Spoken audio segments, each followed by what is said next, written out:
Welcome, friends. It's part 4 of our Duggar deep dive down the rabbit hole. We last left off with Josh being caught participating in extramarital affairs via Ashley Madison. Ongoing accusations involving women and possible assaults were being reported in the media. TLC dropped Josh from their show and aired some specials about the girls, moving on to create a revival of the original show in the form of Counting On. Meanwhile, Anna appeared devastated in the specials, but stayed with Josh, and they moved home near the Duggars' big house.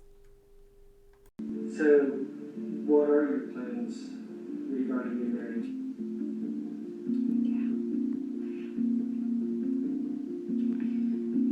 It's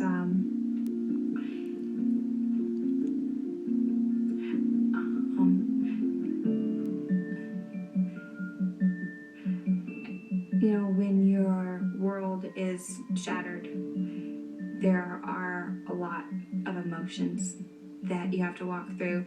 And I think initially it was just crying and crying and crying. And then you get to the place where you can't cry anymore. And you get up and start to go on with life. And then you start crying all over again.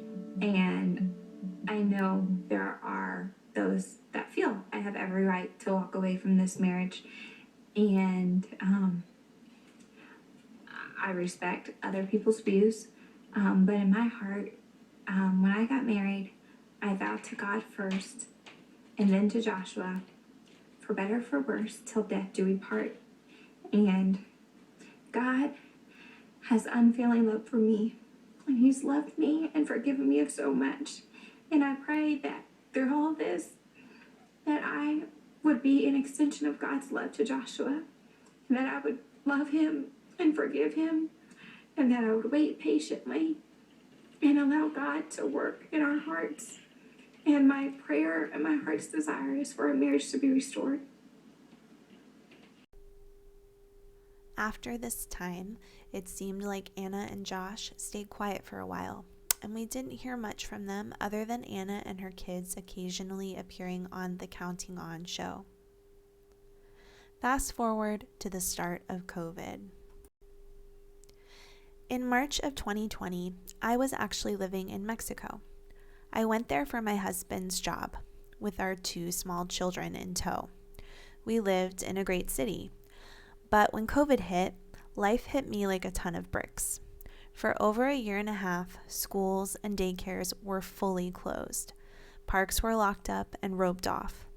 Like many other countries, the majority of Mexico took COVID super seriously, and the lockdown was hardcore.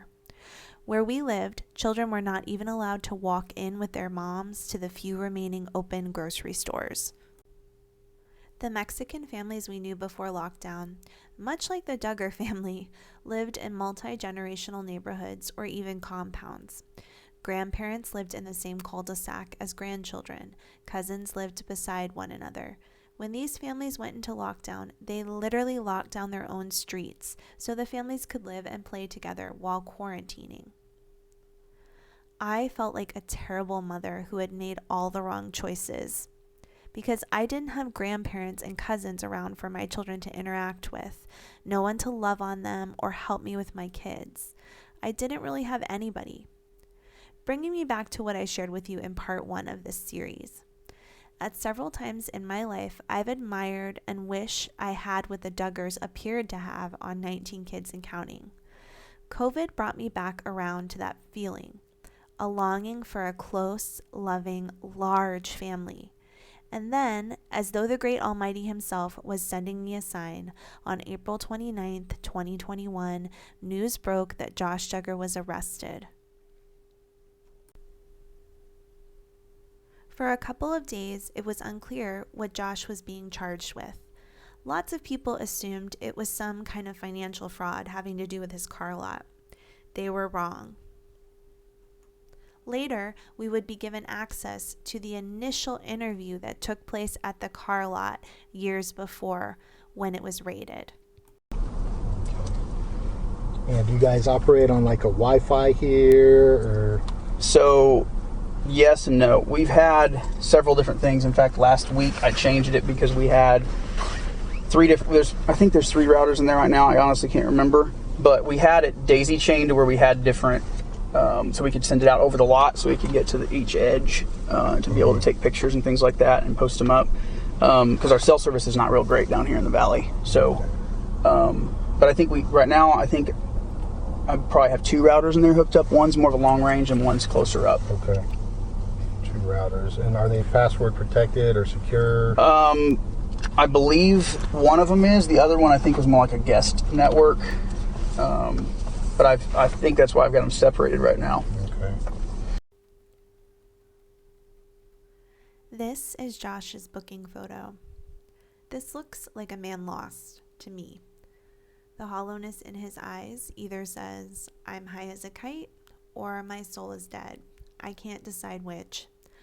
On April 30th, we found out Duggar was arrested on federal charges related to the possession of CP, and that his wife Anna was the one to drive him into booking. Josh pleaded not guilty to the charges, and the ball started rolling downhill towards his trial. The Duggars were mostly quiet, the kind of sad silence that hangs heavy in the air. Jim Bob and Michelle posted a statement on their family website about the very serious accusations Duggar was facing. "We appreciate your continued prayers for our family at this time. The accusations brought against Joshua today are very serious. It is our prayer that the truth, no matter what it is, will come to light, and that this will all be resolved in a timely manner. We love Josh and Anna and continue to pray for their family," they said. Josh Duggar allegedly downloaded material that depicted the SA of children under the age of 12, the U.S. Attorney's Office said in a statement. Duggar allegedly possessed the material in May 2019.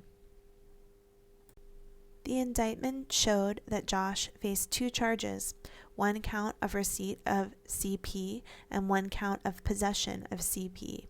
He faced up to 20 years in prison and fines of up to $250,000 if convicted. A few other relatives went on to make statements. In a statement to Entertainment Tonight on April 30th, Jill Dillard simply said, "We just learned of this information. It is very sad."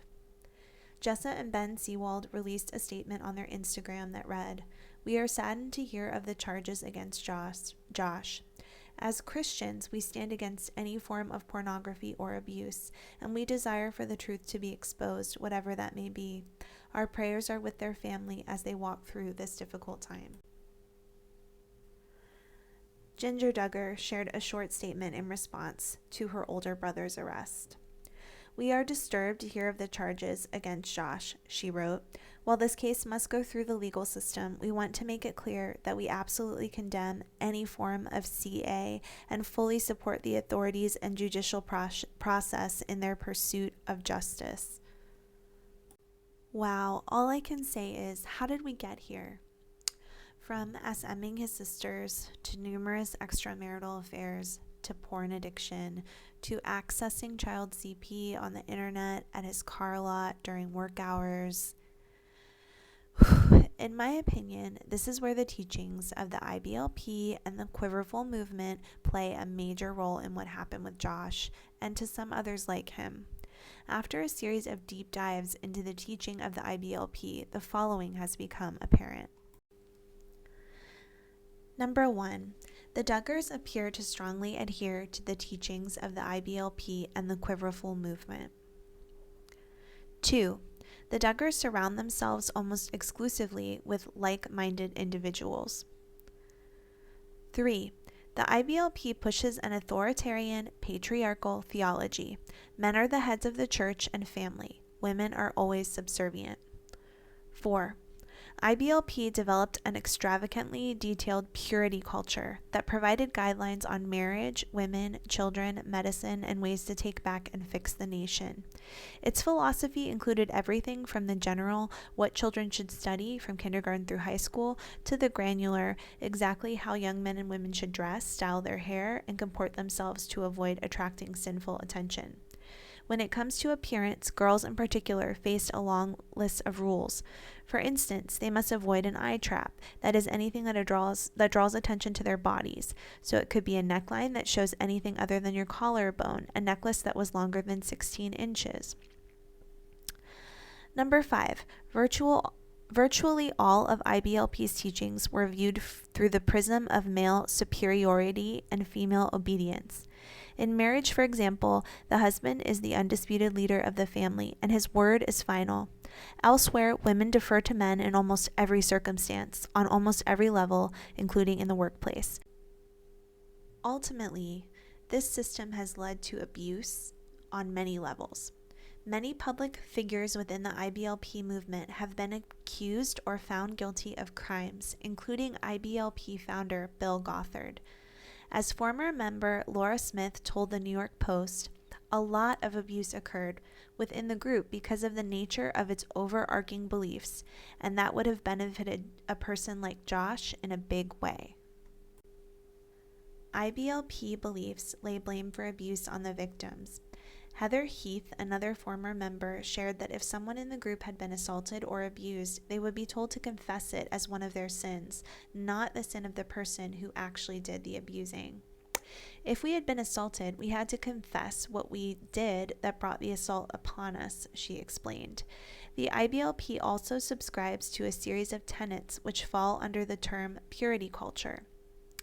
Purity culture is used for the angelical movement that attempts to promote a biblical view of purity by discouraging dating and promoting virginity before marriage, often through the use of tools such as purity pledges, symbols such as purity rings, and events such as purity balls.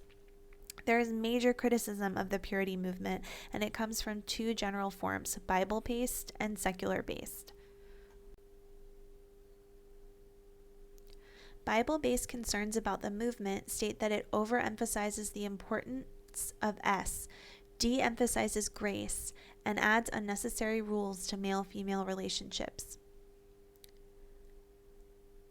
Outside of the church, many believe that abstinence before marriage is just an outdated concept, that purity culture promotes gender-based stereotypes, and that it is wrong to exclude homosexual relationships. When it comes to the case of Josh Duggar, we can acknowledge that because of his parents' personal and religious beliefs, he grew up being taught strict male hierarchy within relationships, that all sins are terrible and equal to the Lord, that thoughts and even masturbation are sinful. He had no appropriate outlet for his feelings during puberty. He lived in a small 3-bedroom home with 8 other brothers in his bedroom during his teenage years. All these factors may have strongly contributed to the development of inappropriate fantasies. Josh's CP case would be brought in front of federal court in December of 2021, and as a result, new evidence would be brought to light regarding Josh's past, what he did to his sisters, as well as how the government was able to concretely place Josh at the scene each time CP was accessed at his car lot. We've reached the end of this 4-part series. For a deep dive into the actual Josh Duggar CP case and the repercussions for the family, please check out my other videos. I would love to hear from you about this series. What do you think about the evolution of the Duggar family and how the scandals have rocked the world of the IBLP?